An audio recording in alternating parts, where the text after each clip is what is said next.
అలా phone repair చేస్తుండగా phone అయితే ఎలా అవుతుందని నేనైతే అస్సలు అనుకోదు. Hello friends, welcome back to another video. So ఈరోజైతే మనకి చాలా ఫోన్స్ వచ్చాయని లాస్ట్ వీడియో అయితే చెప్పాను కదా.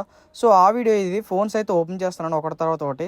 సో ప్రతి ఫోను ఒకటి తర్వాత ఒకటి నీట్గా, చాలా అంటే చాలా నీట్గా ఓపెన్ చేసి మొత్తం అంతా క్లియర్ చేసుకున్నాను. ఓపెన్ చేసుకున్న తర్వాత ఏంటంటే డిస్ప్లేస్ అనేవి చెక్ చేసుకోవాలి కదా. సో అన్నీ ఒకేసారి ఓపెన్ చేసుకుని డిస్ప్లేకి అయితే ఇంక వెళ్ళిపోయాను అనమాట. సో ప్రతి ఒక్క దానికి చాలా అంటే చాలా బెస్ట్ క్వాలిటీ ఉన్న కాంబో అయితే కస్టమర్స్ అయితే అడగడం జరిగింది మనల్ని అయితే. సో మంచి కాంబోస్ అయితే తెచ్చి కస్టమర్కి అయితే డెలివరీ ఇస్తానని చెప్పాను. సో మంచిగా నీట్గా ఫోన్ అయితే ఓపెన్ చేస్తాను. ప్రతి ఒక్క ఫోన్ని పర్ఫెక్ట్గా రిమూవ్ చేసి దాని స్పేర్ పార్ట్స్ అయితే నీట్గా అంటే చాలా నీట్గా దాచుకున్నాను. సో దాచుకున్నాను అంటే ఒక దగ్గర పెట్టాను అనమాట. అంటే మిక్స్ అయిపోతే మళ్ళీ ప్రాబ్లం అవుతుంది. సో చాలామంది అయితే సిమ్స్ కూడా చేస్తారు. మీరు ఫోన్స్ ఇచ్చేటప్పుడు సిమ్స్ అనేవి ఒక పక్కన పెట్టుకోండి. అండ్ కొంతమంది అడుగుతున్నారు, డిస్ప్లే చేంజ్ చేసుకుంటే మా డేటా ఏమైనా పోతుందా, లేదా మా డేటా ఏమైనా మీరు యూజ్ చూస్తారా అని. సో బ్రో, మేము లాక్ అడిగేది ఏంటంటే డేటా యూజ్ చేసుకోవడానికి, లేదా మీ డేటా షేర్ అన్ని షాప్లోనే ఒకేలా జరగదు బ్రో.